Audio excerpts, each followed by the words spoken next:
Hey everybody, Sean from Media Assault here, and it's time once again for another entry into my 1970s drive-in spectacular. And this time out, I'm going to be taking a look at William Shatner in Kingdom of the Spiders. And this is yet another of the very popular in the 1970s Nature Gone Wild, Nature Gone Berserk movies. I've already looked at one of those, which was Day of the Animals. And that featured animals who were driven crazy or driven to kill by depleted ozone layers. In Kingdom of the Spiders, we've got a small town in Arizona that faces up against an army of spiders driven to kill not only humans, but cattle, cats, dogs, whatever gets in their path, because they've been mutated by man's use of pesticides over the years. And they've been kind of mutated into not only spiders that work together rather than cannibalize each other, but also have venom that's 5 times their normal strength. When I initially thought of including this movie in the Drive-In Spectacular, which is to feature relatively schlocky movies that played in drive-ins in the 70s, I thought of this right off the top of my head, and that's because I remember it being a fairly schlocky movie. However, after watching it recently, I have to say I respect it a little bit more for what it does after learning about how it was made. However, if you're going to take it at face value, by all means, it belongs in this category. The performances, and I'll get right into the schlocky stuff, because I don't want to go into the plot too much, because really the plot is spiders kill a bunch of people. However, it takes the movie, which runs 97 minutes, it takes the movie a good hour almost to get to the spiders killing people part, because it feels it needs to develop these characters that it includes, which on one hand, I give it props for trying to do that. And on the other hand, I have no idea why it bothered, because as soon as you get to know these people, they die.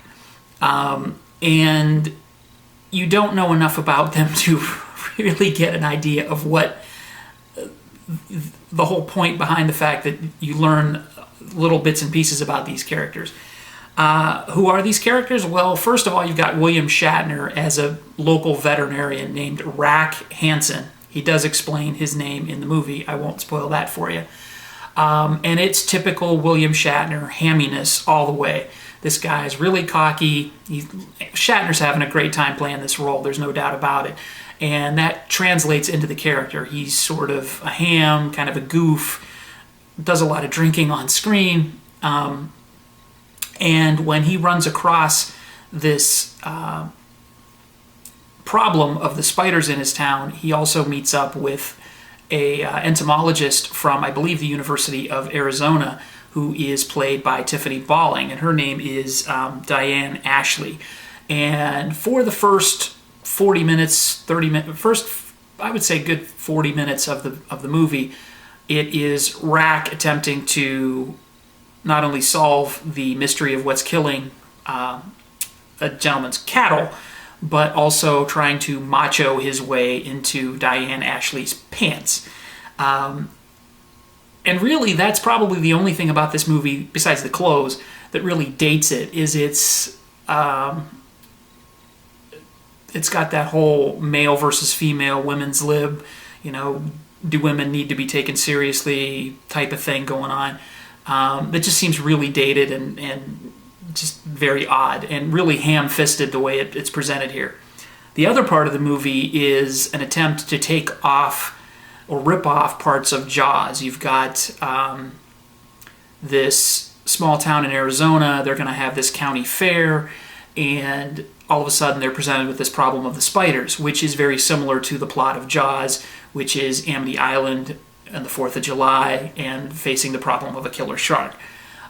It also borrows liberally from The Birds, because you've got this swarm of spiders that are going around and killing people, or at least menacing people, because a lot of people die, but a lot of people just end up getting bit and run around a lot. Is this movie scary? No. Not for me anyway, but I'm not really scared of spiders. If you're scared of spiders, this will probably creep you out incessantly. And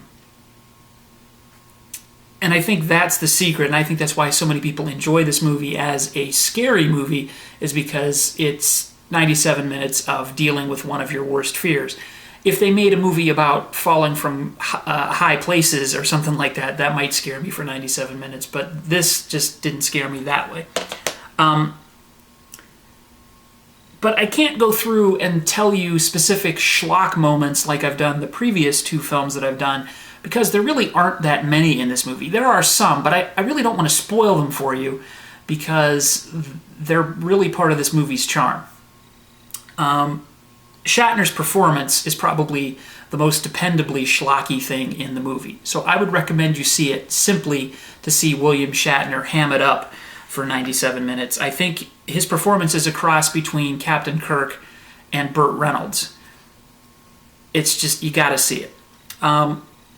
So really, I liked this movie as a movie, not just a schlock movie. So I can wholeheartedly recommend this as a drive-in movie and as a movie that you really should see from the 70s just because. So I'm going to actually give this a 9 out of 10. I really think that I didn't give it enough credit going in. And like I said, I really don't want to spoil all the really schlocky stuff in this. So there you go. That's all I'm going to say about Kingdom of the Spiders. It definitely belongs as a drive-in movie, but this is a movie that could stand to be watched on its own just for pure enjoyment value. And I really like the end, even though it's not handled very well technically. I think the end is kind of cool and kind of unique for this type of movie, and I won't give that away at all. So check out Kingdom of the Spiders. It is available from Amazon and other places. As far as I know, it's still in print, as it was just re-released on this Shop Factory version in 2010. I think it was January of 2010, so it's been out for about 2 years now. Check out Kingdom of the Spiders, and stay tuned for more 1970s drive-in stuff. Coming up soon, I've got reviews of The Manitou, Damnation Alley, The Car, hopefully The Dark, coming up before the end of the month. So stay tuned for those. Thanks again for watching, everybody. Don't forget to comment, rate, and of course, subscribe if you haven't done so already. So thanks again. Take it easy.